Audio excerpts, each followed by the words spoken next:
আজি আমাৰ আদি কৰ্মযোগী যিটো ফ্লেগশ্বিপ প্ৰগ্ৰেম চেণ্ট্ৰেল গভৰ্ণমেণ্টৰ আমাৰ 110খন আমাৰ ট্ৰাইবেল ভিলেজত চিৰাং ডিষ্ট্ৰিক্টত সামৰি লোৱা হৈছে।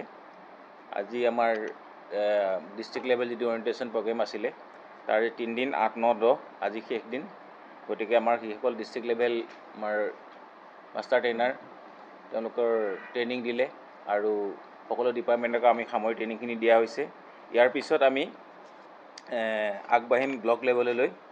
ব্লক লেভেলত আমাৰ 3 দিন তাৰিখ নিৰ্ধাৰণ কৰা হৈছে, 13, 14 আৰু 15। আৰু ইতিমধ্যে আমি তেওঁলোকক চিঠি দি চাৰ্কুলেট কৰি দিছোঁ। সেই হিচাপে ব্লক লেভেলত আমাৰ ট্ৰেইনিংখিনি হ'ব। 3টা ব্লকত 45খন আমাৰ VCDC, বড়বজাৰত 16খন, মানিকপুৰত 2খন আৰু চিডলি চিৰাঙত 26খন। এই 45খন VCDCক সামৰি পেলাই আমাৰ সকলোখিনি ট্ৰেইনিং দিয়া হ'ব।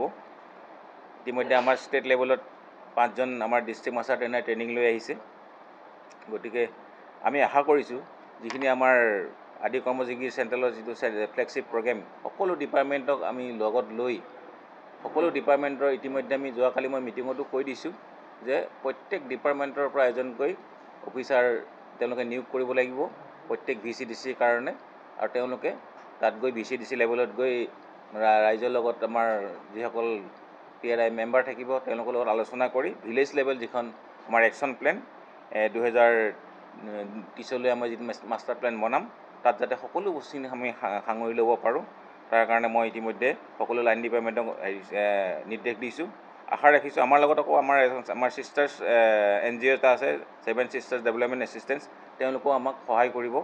আশা ৰাখিছোঁ যিটো আমাৰ চেণ্ট্ৰেল গভৰ্ণমেণ্টৰ ফ্লেগশ্বিপ প্ৰগ্ৰেম এই প্ৰগ্ৰেমটো আমি ধুনীয়াকৈ চিৰাং ডিষ্ট্ৰিক্টত আমি সুচাৰুৰূপে পালন কৰিব পাৰিম। আৰু সকলো ভিলেজ লেভেল যিটো VCDC লেভেল যিটো আমাৰ ভিলেজ প্লেন একশ্যন প্লেন সেইটো আমি যাতে সকলোখিনি সামৰি ল'ব পাৰোঁ আমি আশা ৰাখিছোঁ যে আৰু এইটো আমি 30 অক্টোবৰৰ ভিতৰত আমি ভিলেজ লেভেল একশ্যন প্লেনটো ছাবমিট কৰিব পাৰিম বুলি আশা ৰাখিছোঁ। 13জন আমাৰ ডিষ্ট্ৰিক্ট লেভেল ট্ৰেইনিং কৰিছিলে তেওঁলোকক আমি চাৰ্টিফিকেট ইতিমধ্যে দিছোঁ আৰু ব্লক লেভেলত পিছত আমি এইটো পৰ্যায়ক্ৰমে দেখা যাব। আমাৰ ট্ৰেইনিংটোত বহুত বিষয়ৰ ওপৰত দিয়া হৈছে। কিছুমান আমাৰ গেপ থাকে ভিলেজ লেভেলত। এই গেপবিলাক ধৰি লওক আমাৰ ট্ৰেন্সফৰ্মিং আমি কৰিব গৈছোঁ।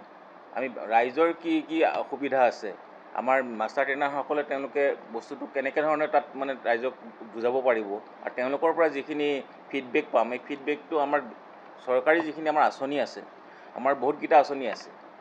ধৰি লওক জন ধন যোজনা, কৃষি বিভাগৰ বহুত যোজনা আছে, KCC আছে, কিছুমান ৰাইজে গমেই নাপায় বা তেওঁলোকে কেনেকৈ ধৰণে এপ্লাই কৰিব লাগে এই বিষয়ে নাজানে। প্ৰথমতে এইবিলাক তেওঁলোকে এৱাৰনেছ টাইপত কৰিব লাগিব, কৰি পেলাই সকলো চেণ্ট্ৰেল গভৰ্ণমেণ্টৰ আঁচনি ষ্টেট গভৰ্ণমেণ্টৰ আঁচনি আমি তাতে তেওঁলোকে ডিটেইল হিচাপে ক'ব, কৈ পেলাই আৰু সেই গাঁৱৰ যিখিনি সমস্যা আছে PHCকে ধৰক, হেল্থৰে ধৰক, মানে ছ'চিয়েল ৱেলফেয়াৰে ধৰক, এই বোলে বস্তুখিনি যাতে একশ্যন প্লেনত আমি লৈ আনিব পাৰোঁ তাৰ কাৰণে তেওঁলোকক ভালকৈ ট্ৰেইনিং দিয়া হৈছে আৰু তেওঁলোকে সেইখিনি অৱগত।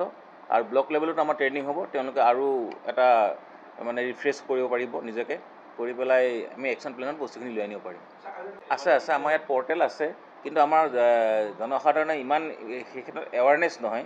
গতিকে আমাৰ যিখিনি চেণ্ট্ৰেল গভৰ্ণমেণ্টৰ যিখিনি পৰ্টেল আছে যি আমাৰ ৱেবছাইটত সোমাব লাগে এই বিষয়ে আমাক গ্ৰাছৰুট লেভেলত তেওঁলোকে এৱাৰনেছ কৰি দিব।